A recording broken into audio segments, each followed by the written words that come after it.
السلام عليكم بنات اليوم عندنا موديل الفستان الكلوش حسب طلبكم اللي يصير قطعتين بلوزة وتنورة. انا حضيف قصة البرنسيسة حتى يعني نكون شرحت لكم قصة البرنسيسة همينية درس يعني ان شاء الله منتهي. بنات عندي هذه قطعة قماش مطبوقة 4 طبقات. هذا المكان هذا منتصف الصدر. بنات انا ماخذه قياسات البنيه.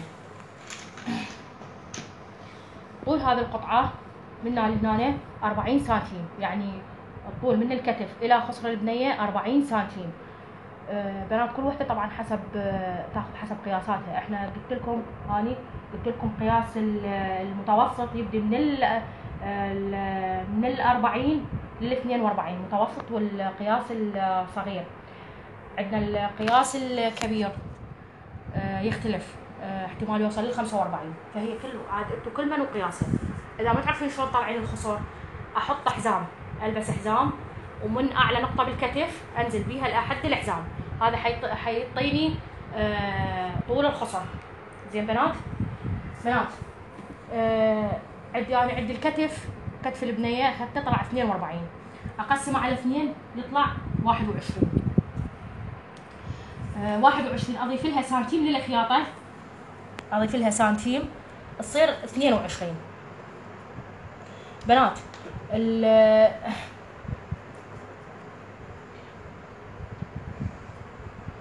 عندي بنات من تسوين الفستان مو مثل الدشداشه، يعني ما يصير راهي. الفستان لازم يصير يرسم الجسم رسم، واحط بيه يعني لازم يكون مفتوح سحابه او دقم.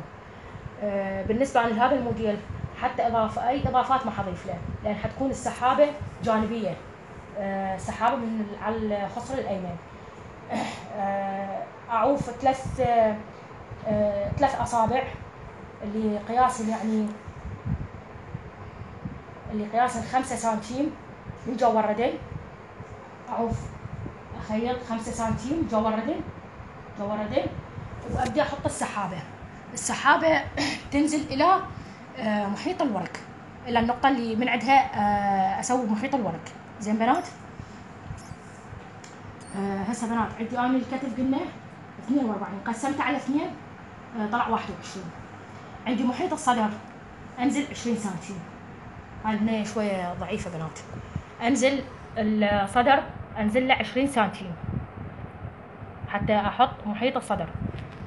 محيط الصدر عندي طلع 98، قسمت على 4 يطلع 24. اضيف سنتيم للخياطه يصير 25. زين بنات،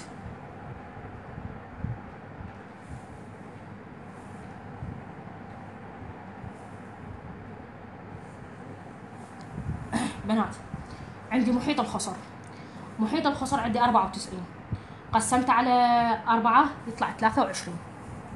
زين بنات،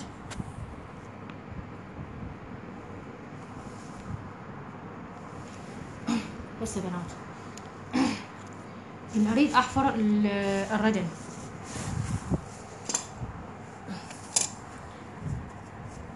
هذا محيط الصدر،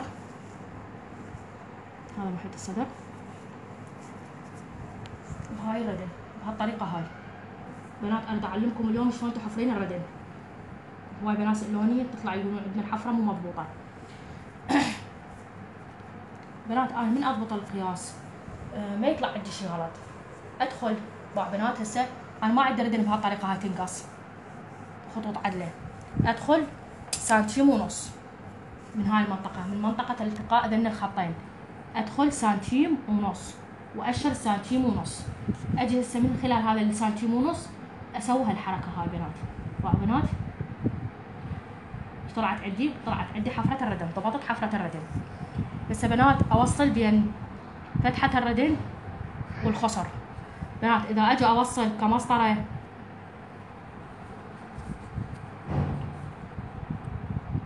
هذا النايلون فالمره مضايقني لان خفيف فالمره، بس هو هذا المتوفر عندي. انا ما عندي خصر بهالطريقه هاي، اذا اجي اخيطه بهالطريقه هاي غلط. فايش اسوي بنات؟ الخياطه ما بيها خطوط عدله، بيها خطوط مقوسة ترسم لي الجسم بهالطريقة هاي بنات، بهالطريقة هاي. زين بنات اني قبل مرة قلت لكم عندي هذه المنطقة نهاية الصدر من اجي اريد احطها للكلوشة، ما اعوف هيك عدلة، ما يصير اعوف هيك عدلة، اجي ادخل بيها 2 سنتيم 2 سنتيم واشر، ارتفع بيها قصدي 2 سنتيم، وبهالطريقة هاي مثل ما اقص الزخمة للشرخ، بالضبط مثل ما اقص الزخمة شرخ، بهالطريقة هاي بنات لما تنتهي، بهالطريقة هاي لما تنتهي. زين بنات الخصر مال حيجي التنورة يعني الكلوشة من فوق همين محفورة، من حتجي تقعد وحدة باللوح ترهم. زين بنات عندي اطلع من هنا حفرة الركبة، مثل ما علمناكم عندي حفرة الركبة 8 سنتيم عرضها 8 سنتيم، وادخل بيها سنتيمين. زين بنات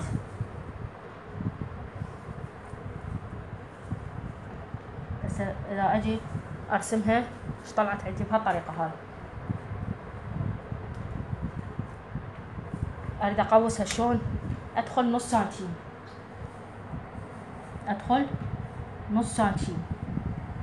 هاي نص سنتيم، اجي بهالطريقة هاي نص سنتيم، اجي بهالطريقة هاي، صارت عندي حفرة الركبة.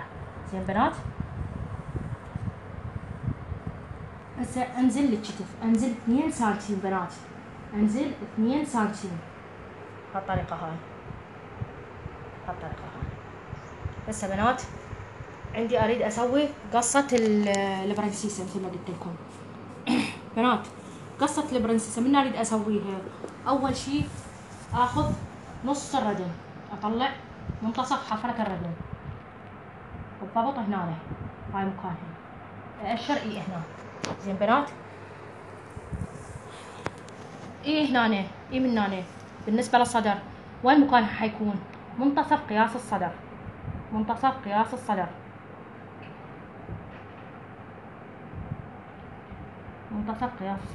هنا، يعني من اجي بهالطريقة هاي حتكون،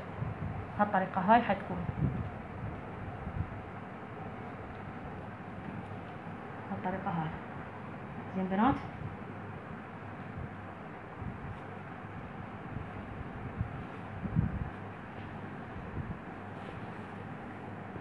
هسه هذا بنات هذا الفرق اللي بقى، هذا هو اللي حيصير تقويسه بهالطريقة هاي بنات.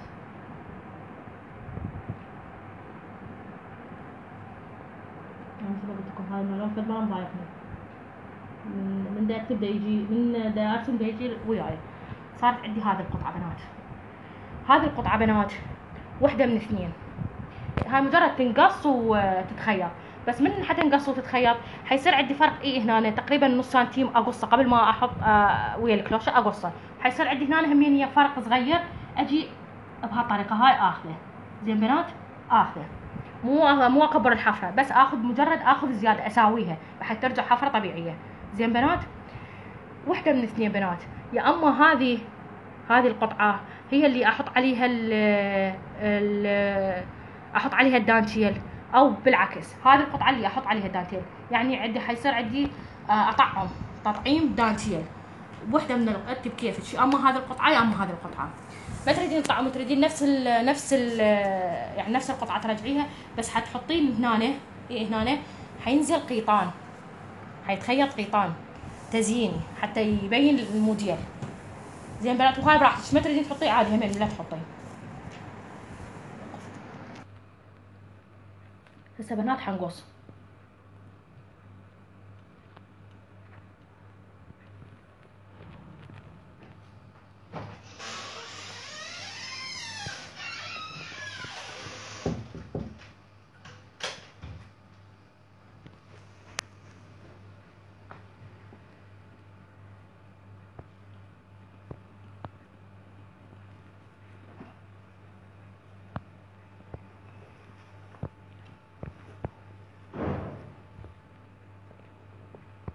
بنات القصة هاي تصير بس بالصدر، انتبهي.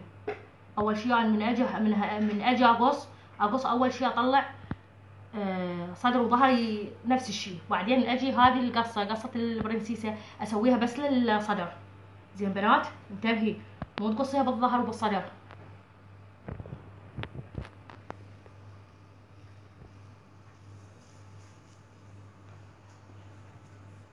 هاي بنات هسه صارت عندي بهالطريقة هاي. هسه طلع قصة البرنسيسة.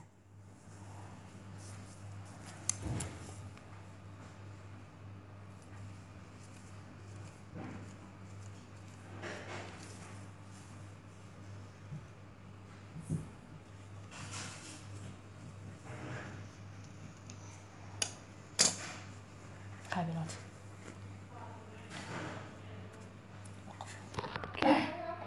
هسه بنات عندنا بقعة الردل. بنات الردل طولها 60 سنتي مثل ما احنا متعودين، طولها 60 سنتي. عرضها بنات الردل مال الفستان او مال القميص يصير مو مثل مال الدشداشه، يعني تصير بحد ترسم الجسم، يعني يا دوب القياس. زين بنات، فبنات عرض هذا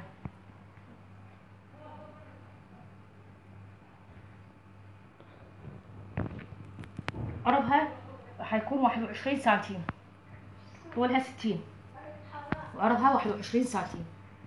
زين، نفس ما علمتكم المعصم عندي 10 سنتيم، المعصم عندي 10 سنتيم، 10 سنتيم المعصم. الاي من هنا مثل ما قلت لكم، هاي اي من هنا ادخل 10 سنتيم واشر. هاي الطرف المفتوح بنات. هاي اي من هنا احنا علمتكم قلت لكم تعوفون 4 اصابع، لا هنا هاي للفستان او للقميص اعوف اقل، اعوف 3 سنتيمات. زين بنات، انزل بهالطريقه هاي، انزل بهالطريقه هاي.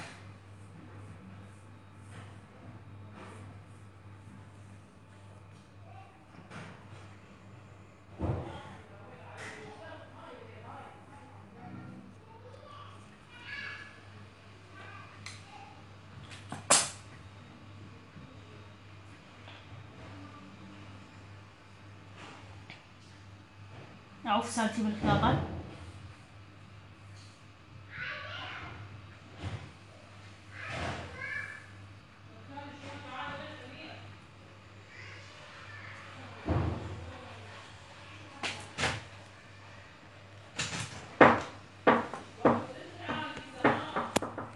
نقص ردل.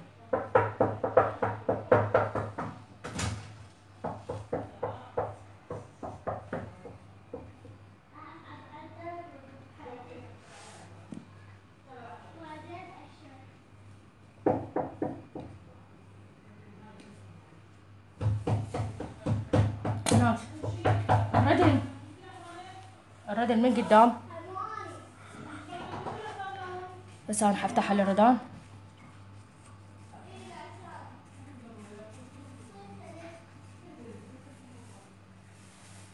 بنات هذا القدام، ذاك الظهر وهذا القدام، بس من قدام بنات، بس من قدام.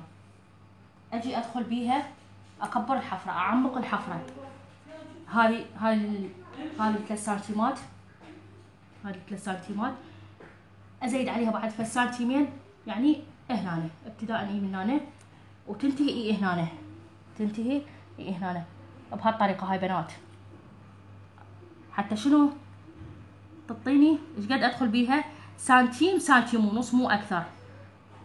شنو فائده هاي بنات؟ بنات هاي حتى عندي الصدر ما يصير شكله مبهذل، مثل ما نقول ما يتكون. زين بنات، حيصير عندي فرق بهاي القصه، حيصير عندي فرق بالقصه مال الامام.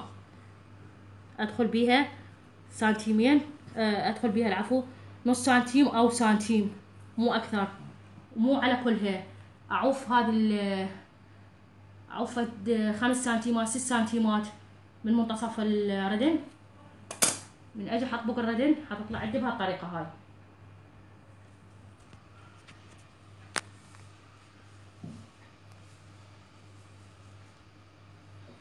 بنات لا تتوهمون، هذه الحفرة تصير بس من قدام بنات، بس من قدام، هذه الحفرة بس من قدام.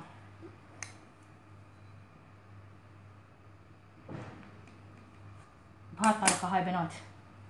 والسلام عليكم ورحمة الله.